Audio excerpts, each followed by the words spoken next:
Hey everybody, what is going on? I hope you guys are all doing well and welcome to another tutorial video. In this video, I'll be explaining to you guys how you can edit sounds or audio of your videos in Davinci Resolve. So let's get right into it. As you can see, I have a video imported and I'll just play it for you guys so that you can hear that there is audio. This is a previous tutorial that I've done, so it should sound pretty similar. Hey everybody, what is going on? I hope you guys... And as you can see, it has audio within it. Like, whoops, and it sounds like that when it's reversed.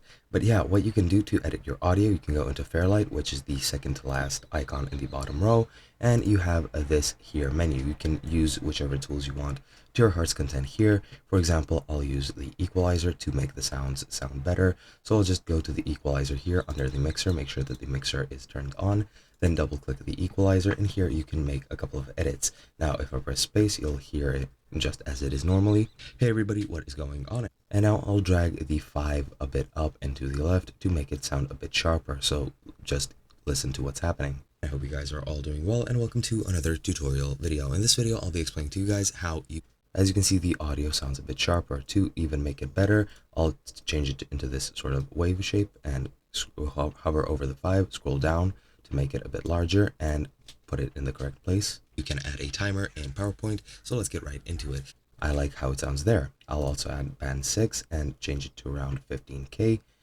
or 15K2 or 15K0, whatever it is. It'll just be there, and that'll just cut off the higher frequencies, and also add a band 1 just to make the sound not sound muddy or muted. So I'll just drag it around, make it a bit less pronounced, and it should sound like this. If you are on a newer version of PowerPoint, and by newer I mean newer than 2010, which is, as you can see, when I drag it over here, it sounds a bit more muffled, but it still changed how it sounds. Now I'll just play it without the equalizer and turn the equalizer on and off so that you can hear what it looks like or what it sounds like without and with edits. This is my personal situation. Then you'll probably have the option to install a couple of add-ons which will enable you to add a very easy to...